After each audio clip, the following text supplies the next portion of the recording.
Hi guys, it's Miss Supernova here with another story time, actually. I have like this whole list of video ideas. It's just, I don't know where to start, because I have so many stories, and I'm trying to like think of, less dark story times, but unfortunately it's just, I just have a very dark past, and I think to myself, why not use YouTube as a platform in case something that I talk about helps someone else, whether it's a young girl or a boy or really just anyone, because I do believe that what I talk about in my story times could maybe help some of you guys. So, I'm going to keep this paper in front of me just because I wrote down fake names just to keep the privacy of those people, like even though they're horrible people and I would love nothing more than to punch some of them in the face, I'm just not going to do that. So for today we're going to talk about kind of a series of things that happened that are very related. And that first story is going to be when I was actually in 6th grade. I had this teacher, my science teacher, we're going to call him Brian. He was a very good teacher, like nothing between him and I happened. But he was a really amazing teacher that I just really looked up to, and there was just like this aura about him that just, as awkward as it may sound, kind of gave me like a fatherly vibe, and I was very drawn to him simply because like there was an element of an escape from my life, because things were going on at home, and like this was just a little bit before my dad died, and I was in the stages of becoming depressed, I would say, and I would spend a lot of time around him, not really to be creepy or anything, but I was kind of in the midst of, I was thinking about self-harming, I was slowly kind of thinking more about suicide, I was becoming depressed, and I didn't know where to go, because nobody would listen to me, it felt like, and nobody really did listen to me. I went to talk to my counselors about it, and they did nothing, my parents didn't really care, my parents weren't really around, and I finally was just like, I broke, and in my 7th grade year, I started cutting, and it wasn't like it turned out to be later on. Like, when I started cutting, I would use the wires on spiral notebooks, and it wasn't really even cutting at that point, like, they were just, like, tiny scratches and stuff, and I finally just, it escalated into me cutting with glass, which, if you've ever been cut with glass, you bleed out really fast. Especially if it's really like sharp, like you cut yourself on glass, like you could easily bleed out and die from it if you cut deep enough. And then it turned into razor blades from pencil sharpeners, and I went to see him.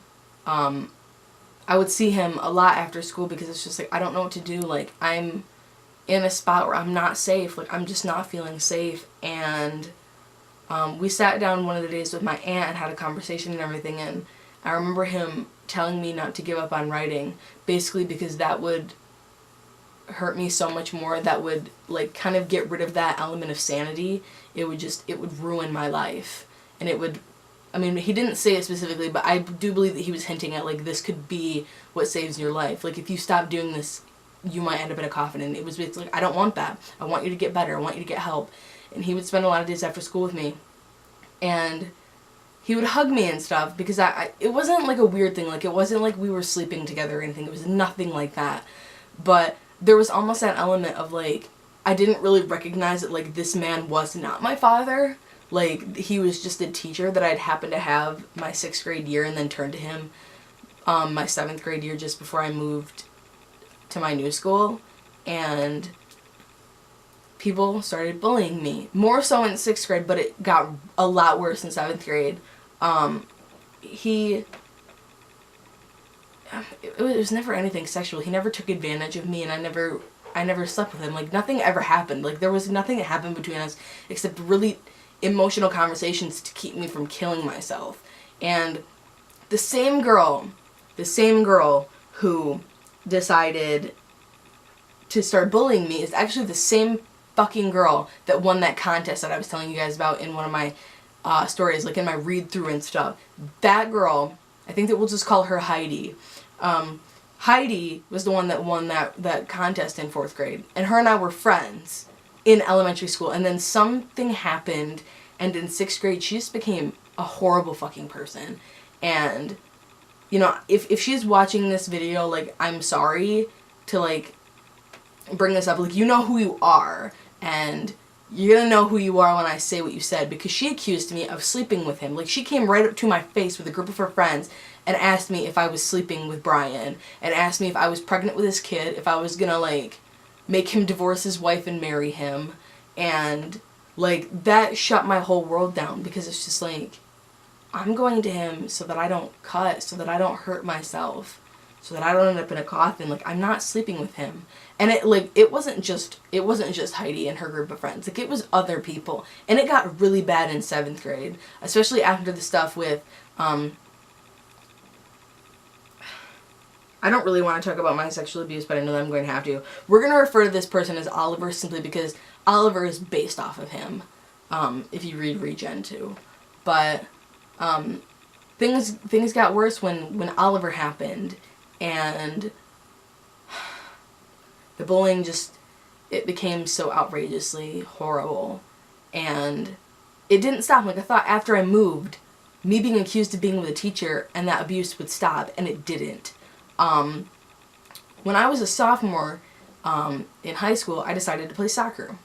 And I love soccer. Like, anyone that knows me, like, I'm very passionate about it. It's just, I was never really allowed to do that when my dad was alive. I was never allowed to do anything that I wanted. I was never allowed to do theater. I was hardly really even allowed to do choir most of the time. Like, I was very restricted, and I was very isolated growing up. And finally I was allowed to do soccer, something that I'd waited since, like, 4th grade to do. And now I'm fairly good at soccer. Like, even though it was my first year, sophomore year, like, I still was pretty good at soccer. And, you know, I think that people were jealous of that a little bit. And there was this new teacher, we'll call him Princeton, who started teaching. And my really close friend that I've mentioned before, her name is Emily. She and I were really close friends before, like, this was just before I met Jake, like, maybe, like, 6 months before I met Jake. And she recommended, go see Princeton. Like, go sit down and talk with him. Like, he's, you know, lost someone to suicide. He, you know, specializes in this. Like, he teaches relevant to, you know, this type of thing you're going through. And one day, I think it was just before, we tried out for soccer. I think that it was during our conditioning that I went and saw him, actually. Maybe it was just after. I don't really remember when it happened. But, like, I started soccer, I think in, like, February, I want to say. I'm not really sure. Like, time, I kind of blocked most of that year out. But finally one day when I was going to my locker, like, I stopped, because his room was right on the way to my locker. Like, it was down that same hall. I had to pass by it. And my heart is, like, racing in my chest, and I'm just like, I don't want to talk about this. And I remember walking into his room and talking about, you know, things that had happened, especially with my mother. And it kind of just, I started crying in front of him, and I was just like, I can't deal with this. Like, I had relapsed, I do believe. I think that this was just after I had started cutting again. And it was only the one time, but the scars that are on my arm that I've mentioned before, the ones that you can see, that is from that, because I cut way too deep, and it was pretty bad cutting, and I lied about it and told people that I had fallen, but Emily knew that I had cut because she wrapped my arm and everything. But I went to go see Princeton and told him about what was going on, and he was like, and he was walking around the school with me. Like, we would just walk and talk a lot of the times, and we went to see the counselor, who, I'm going to talk about her in another video. I'm going to have to make a name for her up. I think we'll call her, like, Jennifer or something. But no, she wasn't even teaching, or she didn't even come to our school until later. Never mind.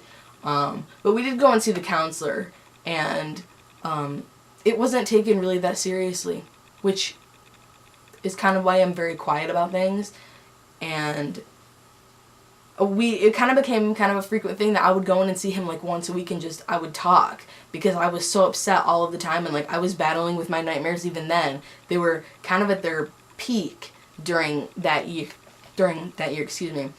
And I couldn't take it anymore. And one of the days I had missed out on practice starting, like we were in the cafeteria and stuff doing P90X workouts, which are really good. If you want to get in shape, like P90X is amazing. But I walk in on that kind of like being in the process of starting, and I stood in my area and everything, and the coach for the varsity team asked me like what was going on and everything, and I'm just like, I had cried and everything, and because Princeton walked in with me, like some of the cogwheels started turning, and I still to this day do not know who started the rumor. But one of the girls, I believe it was on varsity, because the varsity girls hated me for some reason. There was a rumor that swirled around that me and Princeton were sleeping together.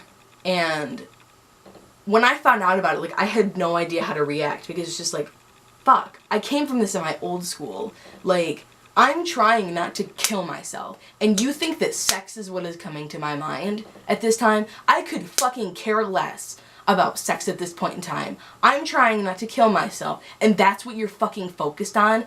That is not what teenagers fucking focus on, especially teenagers like me. I don't have that similar drive. This makes me so mad. The fact that I had been cutting, the fact that I was very severely depressed, the fact that I almost fucking killed myself, and people think that I'm thinking about sleeping with someone, especially a teacher.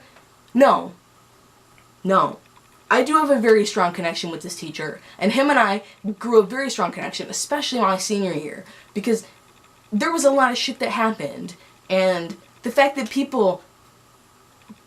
No, sex is the last thing from my mind. I would rather die than have sex with someone. I hate it that much because I've been sexually abused. And the fact that people used that and lied about me and told a bunch of fucking people.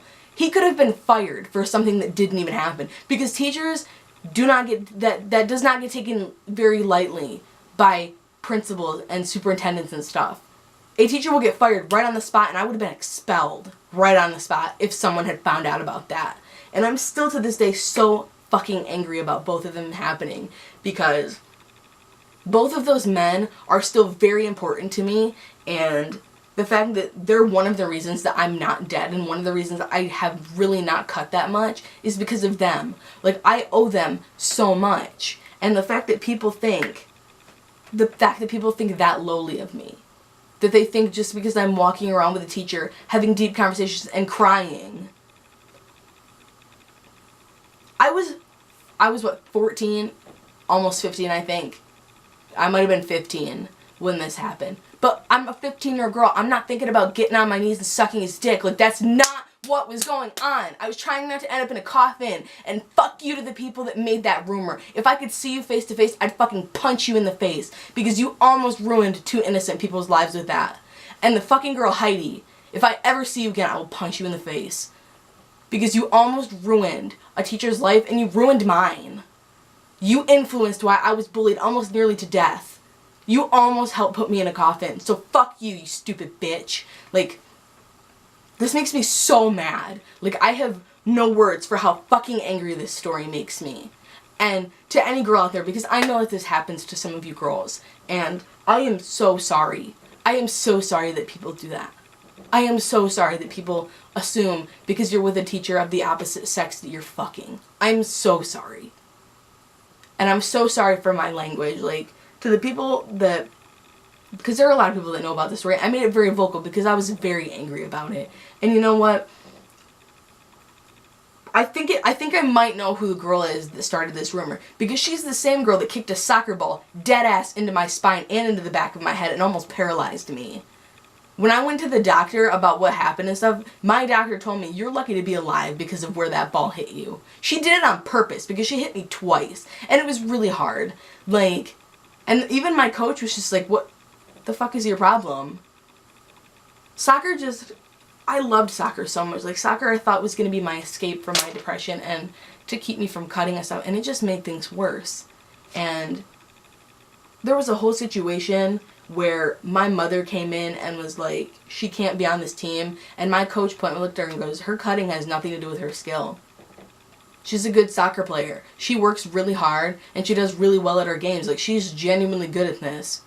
And basically was just like, fuck off. I'm not kicking her off the team. Like, she is what our team needs. One person being off of that team hurts our team. Like, I believe I was a really good addition, and I wish that I had. And, you know, even some of my friends that did play soccer, that, you know, one of my friends who is even the reason I decided to do soccer, she said, if you don't make it into Vagabonds, will you, you know, try out for soccer and everything? And I did. And I'm very thankful to this girl. Like, if she watches this, she knows who she is. Soccer was so amazing, and I wanted to play it throughout all of high school, but even, you know, she's talked about how horrible it became, especially our senior year, and it's just like, I'm glad that I didn't stay around. I was already kind of at the edge of, like, I'd been bullied so much at my old school that I shouldn't even be alive.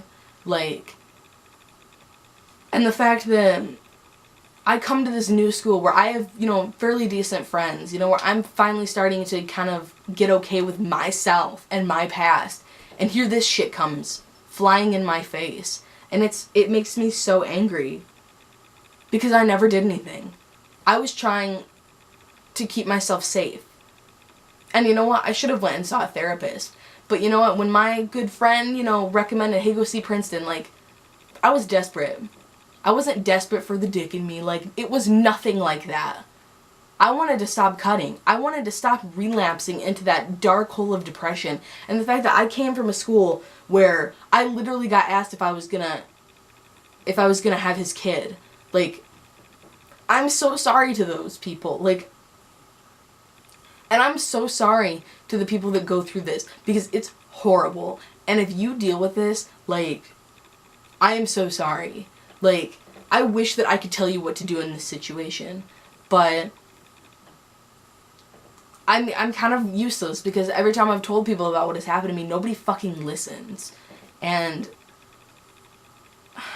it's just, it makes me so angry.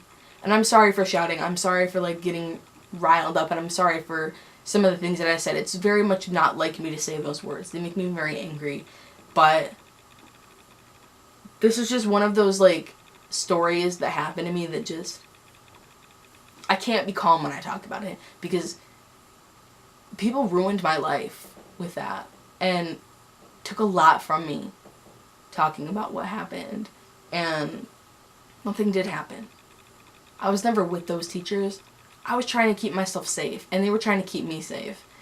And maybe I shouldn't have looked at it so much as, like, a father figure, but you know what, my father is dead, and I just wanted some of that comfort in being able to go to someone that could give that kind of fatherly advice, because my father was incredibly overprotective of me, especially about guys, and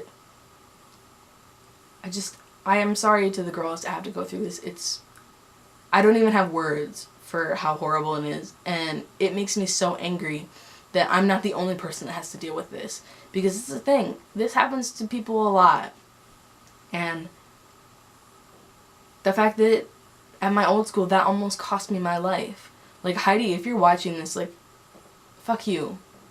Like, you were my friend at some point in time, and you know, I let you do a lot of things. Like, I let you borrow a lot of my things in elementary school. Like, I was a good friend to you, and that's what you did to me? Walked up with a group of your stupid fucking friends and accused me of sleeping with a teacher and being pregnant with this kid and asking if I was gonna marry him? What the fuck is wrong with you? Here's an 11-year-old kid, and you're gonna ask me something like that? I didn't even know what sex really was. I still don't even really know what it is now. And people like you, You're the type of person that is why people end up killing themselves, is your bullying pushes them too far. Like, I already had a horrible life at home, and to come to school and to be accused of shit like that, like, you know who you are too if you're watching this video. Like, Heidi, you know who you fucking are. And don't think that you can come to me on Facebook and apologize, because I don't want to hear it from you. You almost cost me my life with your bullying. You influenced why people beat the shit out of me at school. That's not funny. That's not funny, and karma will find you someday, if it hasn't already. What you did is terrible, and that is a sign of a horrible human being. You might have been really pretty in middle school and stuff, but your heart and soul is so ugly that it doesn't even matter. That makes the rest of you ugly. You are such a horrible fucking person. And that's not even me being harsh or mean, it's the truth. You almost cost me my fucking life in middle school. So fuck you. Fuck you for doing that to me when I did nothing to you. I was such a good friend to you, and that's what you did. You stabbed me in the fucking back. I've never understood how people can do something like that. And the girls that were on my soccer team, I never did anything to them. I didn't even talk to them half of the time. I was just doing my own thing, trying to, like, play a sport that I love. And you know what it got me? Being accused of sleeping with a teacher, and having rumors spread around, and being almost fucking paralyzed by a girl who hated me. And she hated me the entirety of the time I played soccer. And when people say, you know, oh, that didn't happen and stuff, it did happen. Very, very, very much did happen. And I hope that this never happens to another person.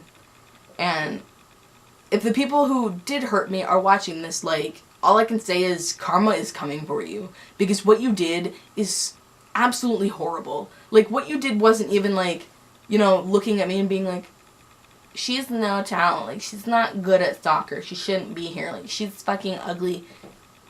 You almost cost me my life. The people at my old school, like, you almost cost me in a coffin because I was being beaten the shit out of. Yeah, I do know what physical abuse is like, and it's not fun. It almost killed me. I should not be here right now because of what happened to me in 7th grade. I should be dead. And then the people, you know, when I moved here, I was already at that peak of almost killing myself. And if you'd have pushed it a little bit harder, I'd be dead right now. That's not funny. That's not even funny. If you thought at the end of the day that what you were doing was funny, you're wrong. And karma will fucking come for you. Very hardcore. And you know what? I'm not saying that I want you to hurt yourself, and I'm not saying that I want you to die and that you don't deserve life, but fuck, I hope that someone in life opens your eyes. And I really hope that someone, like, shakes you awake and makes you realize that you should stop doing that. Because if you've done it to me, you've probably done it to someone else. And that hurts my heart. I can handle the pain. But if you hurt someone else, I will come for you. Because I am very much about justice, and what you've done is not justice. What you've done is a lot worse than bullying. That is straight up abuse. And you know what? You're the type of person that you could go to prison for shit like that. And I hope that you do. I hope that someone gets tired of your shit and stands up to you. Because you know what? If I had been the same way that I am now when I was a sophomore, I'd have been very different. I would have not tolerated that shit. I would have marched into the principal's office and had your asses suspended. Please don't fucking do that. Please learn from this video. Please do not do this to another person. Because I will come for you. I will find out, because there are people that come to me about certain bullies. And you know what? I'm tired of it. I'm tired of it. It needs to stop. And to all you girls that have suffered from this, like, I'm so sorry. I wish that there was more that I could do other than share my story, because I don't even know what to do. I didn't know what to do at the time, and I still don't know what to do now, and I'm sorry. The only thing that I can say is tell someone. Don't just sit back and accept it. Tell someone. It could be what saves your life. And I guess all I can say other than that is I'm sorry, and that was my story about soccer and my two teachers, Brian and Princeton. So I hope that you've learned something from this video, and again, I'm sorry about the language. I'm sorry about this being the one time that I get angry. There are going to be some of my story times I'm probably either going to start just flat out crying, or I'm going to be very angry, and I'm sorry for that. Just a heads up. So all I can say is that's my story time. I don't really know what to say like this video because it's kind of dark, but subscribe. I have all kinds of content. I'm sure that you could find something better to watch than this video, but I love you guys. Stay strong. You can make it through anything, I promise. Bye-bye.